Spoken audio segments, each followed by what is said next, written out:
Jeux Olympiques de Paris 2024, le breakdance fera son apparition pour la première fois dans l'histoire de la compétition. Mais les places seront chères, 16 hommes et 16 femmes seulement pourront y participer.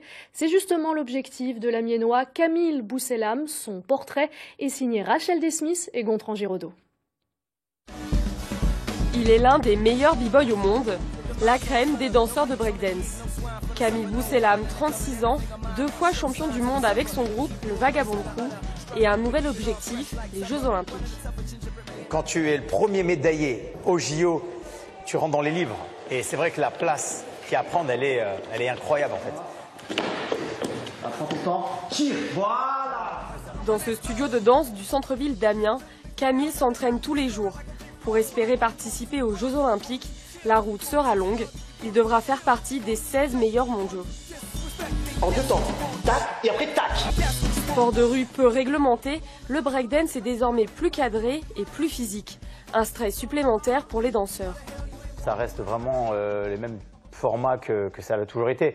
Mais voilà, au niveau cardio, au niveau nombre de passages demandés, quand tu arrives en finale et que tu as encore 3 rounds à faire, eh ben, des fois, c'est pas seulement, même si tu as les passages que tu as prévus, c'est OK, mais le physique, il faut qu'il suive.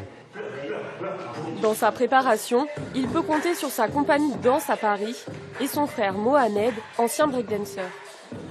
Tu pousses, après là tu fais ton deuxième et là tu pars en vrille. Moi j'essaie de lui installer cette confiance en même temps et puis de lui dire ce qui ne va pas sur certaines choses parce que le visu extérieur est toujours plus important que celui d'intérieur. Parce que lui il s'entraîne mais même s'il se regarde, même s'il se filme, c'est pas évident en fait.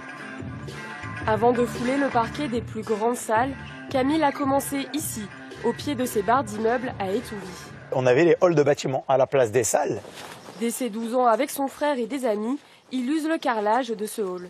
Avec la compagnie qui je travaille, on était à Macao, on était dans des magazines avec notre nom, notre biographie. On se retrouve dans des théâtres, des fois au Châtelet de Théâtre à Paris. On se dit, mais on est passé de là à des salles incroyables. L'évolution, elle est énorme, elle est incroyable. Moi, quand je viens ici, j'ai des flashs, j'ai des frissons, enfin, franchement, vraiment. Autodidacte, il s'est construit tout seul, malgré les difficultés.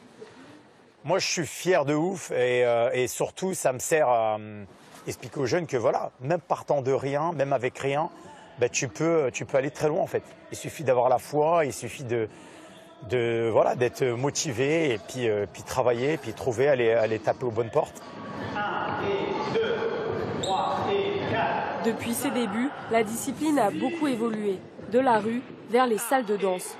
Aujourd'hui, c'est dans son studio que Camille transmet sa passion à 200 élèves. Le breakdance attire de plus en plus de monde et de tous les âges. Je trouve ça marrant quand on tourne sur le dos et tout ça. Très complet et super cool au niveau de l'ambiance. C'est vraiment sympa quoi. Du coup, tous les lundis et vendredis, on fait la route d'Abbeville pour venir ici. 1 et 2. L'arrivée de ce sport aux Jeux Olympiques est une reconnaissance pour cette discipline souvent rabaissée. La pause d'heure.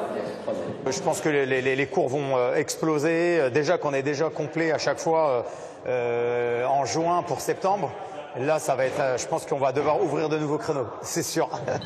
Le 6 mai prochain, Camille Bousselam s'envolera pour les championnats d'Europe en Espagne, une nouvelle étape vers les qualifications aux Jeux Olympiques.